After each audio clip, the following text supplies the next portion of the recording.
ଦେଖିଛ? କୋଉଠି ରହେ? ଠେକୁଆ କୋଉଠି ରହେ? ଜଙ୍ଗଲରେ। ଆଉ କଇଁଛ?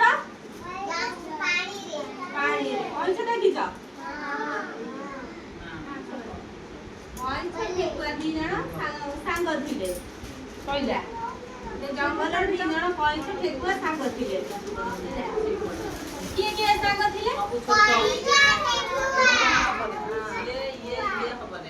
କହିଲେ ଆମେ ଦି ଜଣ ପ୍ରତିଯୋଗିତା ହେବା ଦୌଡ଼ିବା କିଏ ଫାଷ୍ଟ ହବ। ଠେକୁଆ କଇଁଛ କହିଲେ କି ଖେଳ ଖେଳିବେ କହିଲେ? ହଁ ଦି ଜଣ ଦୌଡ଼ିଲେ। ଠେକୁଆ ତାର ଧୀରେ ଧୀରେ ଚାଲୁଥାଏ, କଇଁଛ ତାର ଶୀଘ୍ର ଶୀଘ୍ର ଚାଲିଲା।